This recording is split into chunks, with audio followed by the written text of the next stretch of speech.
नमस्कार दोस्तों, मैं आपका दोस्त डॉक्टर आशीष।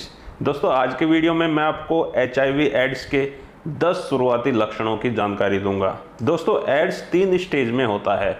तो पहले स्टेज में कौन कौन से लक्षण आते हैं, दूसरी स्टेज में कौन कौन से लक्षण आते हैं और लास्ट स्टेज में कौन कौन से लक्षण आते हैं, इसकी पूरी जानकारी आज के इस वीडियो में मैं आपको देने वाला हूं। इसलिए दोस्तों, वीडियो को पूरा जरूर देखें, बहुत ज़्यादा इंफॉर्मेटिव वीडियो होगा। दोस्तों, इस समय पूरे विश्व में लगभग 4 करोड़ लोग HIV से पीड़ित हैं और भारत में लगभग 25 लाख लोग ऐसे हैं जिनके अंदर HIV संक्रमण है। दोस्तों, आज मैं इस टॉपिक पर बात नहीं करूंगा कि HIV संक्रमण कैसे फैलता है, इसे आप सभी लोग बखूबी जानते हैं। आज मैं आपको बताऊंगा कि पहली स्टेज में कौन कौन से लक्षण दिखाई देंगे, दूसरी स्टेज में कौन से लक्षण दिखाई देंगे और थर्ड स्टेज में कौन से लक्षण दिखाई देंगे। तो सबसे पहले पहली स्टेज की बात करते हैं, जिसे एक्यूट HIV सिंड्रोम कहते हैं। जैसे ही किसी के शरीर में HIV वायरस पहुंचता है, दोस्तों सपोज करो कि किसी व्यक्ति के हाथ में यहाँ पर HIV संक्रमित सुई लग गई है। अब यहाँ से उसके शरीर में वायरस प्रवेश करेगा, तो यहाँ से प्रवेश करने के बाद में यहाँ से सबसे नज़दीक जो लिम्फ नोड्स होगा उसके अंदर ये वायरस प्रवेश कर जाएगा। उसके बाद ये हमारी CD4 सेल जो हमारी शरीर की सुरक्षा प्रणाली का काम करती है, उस CD4 सेल में एंटर कर जाएगा। CD4 सेल में एंटर करने के बाद में ये वहाँ पर अपने आप को मल्टीप्लाई करेगा, यानी कि अपनी संख्या को बढ़ाएगा। तो ये एक्यूट HIV सिंड्रोम है, ये HIV की सबसे पहली स्टेज है। इसमें व्यक्ति का इम्यून सिस्टम बहुत ज़्यादा स्ट्रॉन्ग होता है, वायरस आते ही अपनी संख्या बढ़ाने में लग जाता है और लगभग 1 से 1.5 महीने के बाद में शरीर पर इसके लक्षण प्रकट होते हैं। तो HIV की पहली स्टेज में व्यक्ति के गले में दर्द हो सकता है, गले की गांठों में सूजन हो सकती है, इन्फेक्शन के कारण सिर में दर्द हो सकता है, फीवर आ सकता है। उसके साथ साथ पूरे शरीर में दर्द होगा, पूरे जोड़ों में दर्द होगा, थकावट बहुत ज़्यादा महसूस होगी, शरीर में चकत्ते पड़ सकते हैं, व्यक्ति को वोमिटिंग हो सकती है, डायरिया हो सकता है। तो इस तरह के शुरुआती लक्षण HIV की फर्स्ट स्टेज में प्रकट होते हैं। दोस्तों, ये लक्षण HIV संक्रमण के 1 से 1.5 महीने बाद आते हैं और फिर 10-15 दिन के अंदर अंदर या 1 महीने के अंदर ये ठीक भी हो जाते हैं, क्योंकि इस समय हमारा इम्यून सिस्टम बहुत ज़्यादा मजबूत होता है। हमारे इम्यून सिस्टम के CD4 सेल और CD8 सेल काफ़ी होते हैं संख्या में, तो इसलिए वायरस को बहुत जल्दी कंट्रोल कर लेते हैं। तो 10-15 दिन के अंदर ही इसे सारे लक्षण ठीक हो जाते हैं। लेकिन यहाँ पर हमारा इम्यून सिस्टम वायरस को हमेशा के लिए ख़त्म नहीं कर पाता।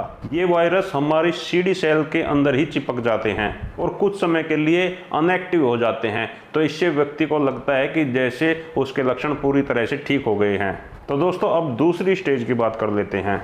इसे क्रोनिक HIV या मिडिल फेज भी कहते हैं। इस मिडिल फेज के अंदर आपकी CD4 सेल, CD8 सेल और वायरस की संख्या लगभग बराबर हो चुकी होती है। इसलिए वायरस और हमारी प्रतिरक्षा प्रणाली के अंदर एक प्रकार का युद्ध चलता रहता है। इसमें वायरस भी अपनी ग्रोथ करने की कोशिश करता है और हमारी CD4 सेल भी हम अपनी ग्रोथ करने की कोशिश करती है। ऐसे में कभी वायरस की ग्रोथ ज़्यादा हो जाती है, कभी CD4 सेल की ग्रोथ ज़्यादा हो जाती है। तो ये HIV का मिडिल फेज है, यानी कि दूसरी स्टेज है। ये काफ़ी लंबे समय तक चलती है, 3 वर्ष से लेकर 10 वर्ष तक ये विदाउट ट्रीटमेंट चल सकती है। लेकिन अगर व्यक्ति का इम्यून सिस्टम बहुत ज़्यादा कमज़ोर है या व्यक्ति को और दूसरे इन्फेक्शन है, TB है, या व्यक्ति बहुत ज़्यादा कमज़ोर है, तो व्यक्ति की दूसरी स्टेज 1-2 साल के अंदर ही ख़त्म हो सकती है। लेकिन अगर व्यक्ति समय से ट्रीटमेंट लेता है, अपनी जाँच कराता है, तो इस दूसरी स्टेज को काफ़ी लंबा किया जा सकता है। दोस्तों, इस दूसरी स्टेज में 70 से 80% लोगों को कोई भी सिम्टम्स दिखाई नहीं देते।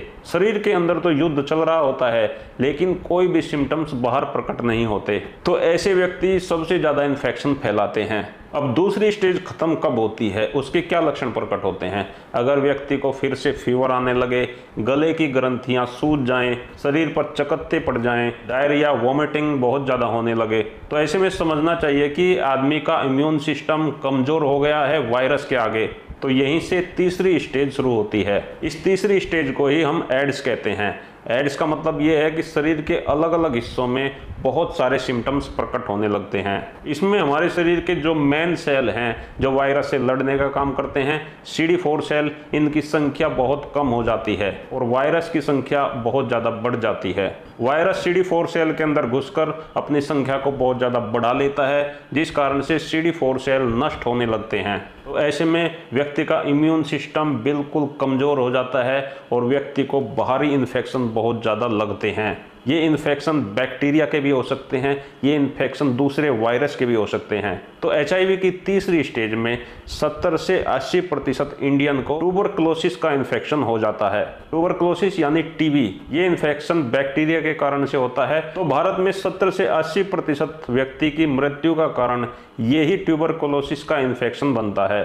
तो इस तीसरी स्टेज में TB के अतिरिक्त फेफड़े में नमूनिया भी बन सकता है, फेफड़े के अंदर फंगल इन्फेक्शन भी हो सकता है, जिससे भी व्यक्ति की मृत्यु हो सकती है। इस तीसरी स्टेज में आदमी के ब्रेन में भी इन्फेक्शन हो जाता है, ब्रेन में भी फंगस फैल जाता है, ब्रेन में भी इन्फेक्शन हो जाता है। कुछ व्यक्तियों को टाइफाइड हो जाता है जो बिल्कुल भी ठीक नहीं होता और टाइफाइड उनकी मौत का कारण बनता है। कुछ लोगों के लिम्फ नोड के अंदर कैंसर हो जाता है, महिलाओं में गर्भाशय का कैंसर बन जाता है, गुदा का कैंसर बन जाता है। तो ये सभी इन्फेक्शन, ये सभी कैंसर व्यक्ति को हो सकते हैं, जिससे व्यक्ति की मौत हो जाती है।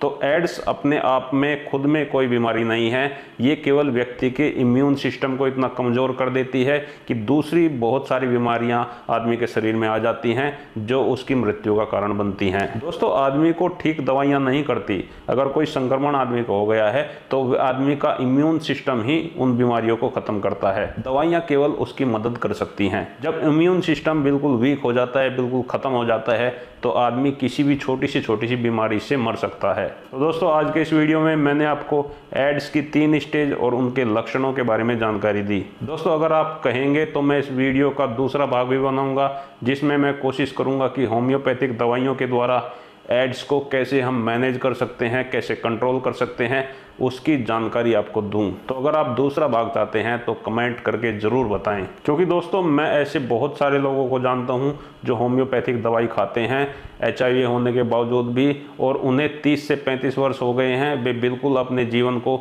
सामान्य रूप से जी रहे हैं। तो मैं आपको दूसरी वीडियो में बताऊंगा कि वे होम्योपैथिक दवाइयाँ कौन कौन सी हैं जो आपके इम्यून सिस्टम को मजबूत करेंगी, HIV के वायरस से लड़ने के लिए आपके शरीर को ताकत देंगी, जिससे HIV से इन्फेक्टेड व्यक्ति भी काफ़ी लंबे समय तक जीवित रह सकता है और सामान्य लोगों की तरह अपना जीवन यापन कर सकता है। तो आज का ये वीडियो यहीं समाप्त करेंगे, मिलेंगे कल फिर एक नए वीडियो के साथ। मैं आप सभी का बहुत बहुत धन्यवाद करता हूँ। आपको मेरा नमस्कार।